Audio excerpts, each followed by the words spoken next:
আসসালামু আলাইকুম।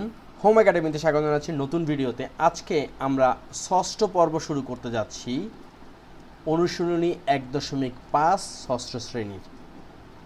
ইতিমধ্যে সরল অঙ্ক আমরা দুইটা ধাপ শেষ করে ফেলছি, শেষ অঙ্কটা করব শেষ ধাপে। তো চলো শুরু করি।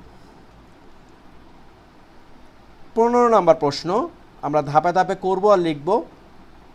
এখানে আছে একটি মিশ্র ভগ্নাংশ 1/5/6। আমরা লিখতে পারি 6 একে 6 আর 5 11 ডিভাইড 6 প্লাস 3 7 21 আর 1 22 divide 3 minus first bracket third bracket start 4 একে 4 4 আর 3 7 ডিভাইড 4 যোগ সেকেন্ড ব্র্যাকেট 3 3 9 আর 2 11 divide 3 minus first bracket start 6 দোকানে 12 আর 1 13 ডিভাইড 2 মাইনাস 3 দোকানে 6 আর 1 7 ডিভাইড 3 এর 2 একে 2 আর 1 3 ডিভাইড 2 যোগ 3/4 first bracket second bracket third bracket. Okay, এখন আমরা দেখব যে কিসের কাজগুলো আগে করা যায়। আমরা সবাই জানি যে ব্র্যাকেটের কাজ আগে করতে হয়, তার মধ্যে ফার্স্ট ব্র্যাকেটের কাজ, তারপর সেকেন্ড ব্র্যাকেটের কাজ, এরপর থার্ড ব্র্যাকেটের কাজ, তারপরে কিসের কাজ করতে হয় যদি এর থাকে। এরপরে আমরা ভাগ গুণ যোগ বিয়োগ ধাপে ধাপে করব।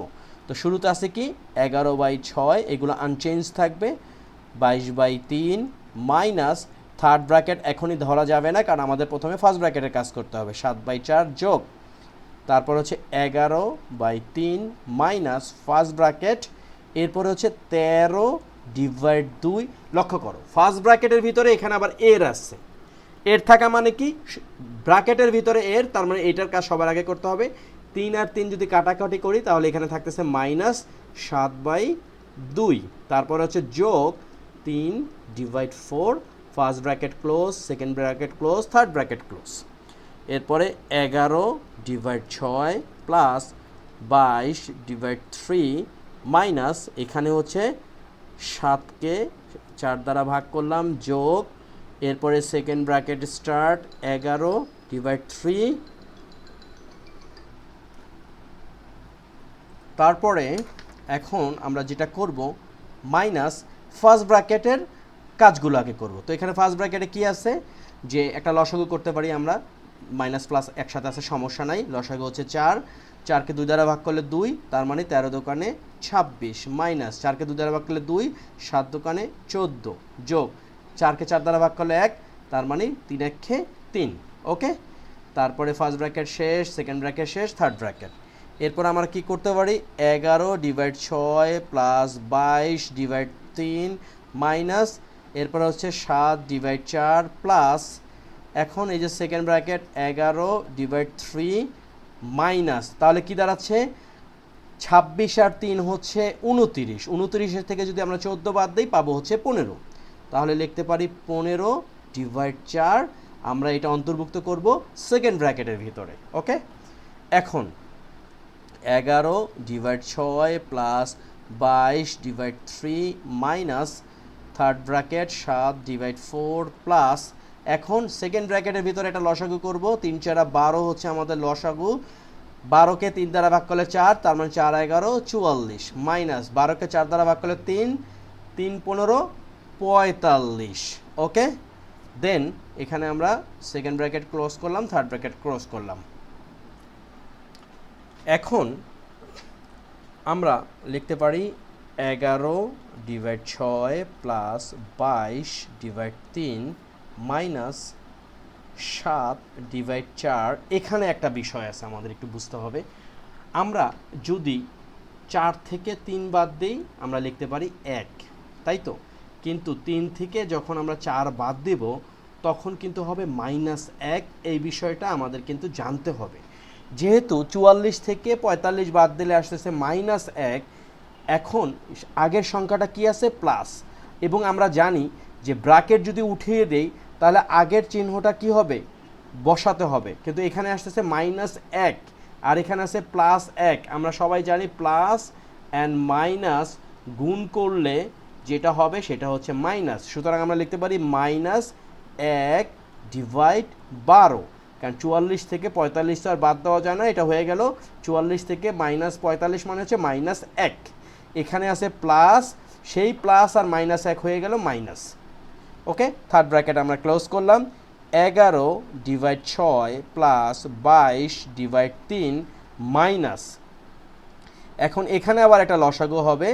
লসাগুটা কি, সেটা হচ্ছে 12। আমরা লিখতে পারি 12কে 4 দ্বারা ভাগ করলে হচ্ছে, কেন 12? কারণ 4 আর 12 লসাগু 12ই হবে। 12 থেকে 4 বাদ দিলে হচ্ছে 3, 3 7 21 মাইনাস 12কে 12 দ্বারা ভাগ করলে 1, অর্থাৎ এখানে 1। Third bracket close. এখন হচ্ছে 11/6 যোগ 22/3 মাইনাস 21 থেকে 1 বাদ দিলে হচ্ছে 20, নিচে হচ্ছে 12। এখন পুরোটা নিয়ে আমরা একটা লসাগু করব। 6 3 12 লসাগু কত হবে আমরা একটু দেখি। 6 3 12 আমরা 2 দ্বারা ভাগ করতে পারি। 2 দ্বারা 6কে ভাগ করলে 3, 3 3-এর মতনই থাকবে, আবার 6 দোকানে 12। এখন আমরা 3 দ্বারা ভাগ করতে পারি 1 1 2, তার মানে 3 দোকানে 6, 6 দোকানে 12, 12 হচ্ছে আমাদের লসাগু। 12কে 6 দ্বারা ভাগ করলে 2, 21 দোকানে 22, সরি 11 দোকানে 22। 12কে 3 দ্বারা ভাগ করলে 4, 4 আসতেছে, তার মানে 4 22 হচ্ছে 88। ওকে, মাইনাস এখানে হচ্ছে 10। তাহলে কত দাঁড়াচ্ছে আমরা যদি দেখি, বা 88, এখানে 8 আর 2 হচ্ছে 0 0, হাতে 1, 8 আর 2 আবার 10, 10 আর 1 11, আর এদিকে হচ্ছে 10, নিচে হচ্ছে কত 12। তাহলে কি দাঁড়াচ্ছে 100, তাই না? 112 আমরা কত দ্বারা ভাগ করতে পারি? আমরা যদি 4 দ্বারা ভাগ করি তাহলে দেখো আমরা কিন্তু তালে তালে একটা ভুল করে আসছি। এখানে কিন্তু ছিল কত 20, তাই না? এটা হবে 20, এটা হবে 20, তার মানে 110 থেকে 20 বাদ দিলে হচ্ছে 90, তাই না? এখানে হবে 90। আচ্ছা, এখন 90কে যদি আমরা 12 দ্বারা ভাগ করি, কি কি করতে পারি আমরা? 3 দ্বারা যদি ভাগ করি তাহলে 3 3-এ 90, আর এদিকে 3 4 12। আমরা আরও একটু ভাগ করতে পারি, তাই না? সেটা হচ্ছে 2 দ্বারা যদি ভাগ করি তাহলে হচ্ছে, অর্থাৎ আমরা 6 দ্বারা ভাগ করতে পারতাম। 6 15 90, আর 6 দোকানে 12, অর্থাৎ এখানে 2। তাহলে এখানে 15/2, 15কে যদি আমরা 2 দ্বারা ভাগ করি তাহলে কত আসবে? এখানে আসবে হচ্ছে 7 দোকানে 14, 5-এর থেকে 4 বাদ দিলে 1, অর্থাৎ 7 সমস্ত 1/2। এই হচ্ছে আমাদের উত্তর। তো অনেক ধন্যবাদ। শেষ পর্যন্ত আমরা 1.5 6টা পর্বের মাধ্যমে শেষ করলাম, এবং তোমরা যে কাজটা করবা, খুব ফ্রেশভাবে একটা খাতাতে 1 থেকে 15 পর্যন্ত অঙ্কগুলো করবা, প্রশ্ন সহ। প্রশ্ন লিখবা, উত্তর লিখবা, প্রশ্ন লিখবা, উত্তর লিখবা। তোমার এই নোট খাতাটাই পরীক্ষার আগে একটা গাইড হিসেবে কাজ করবে।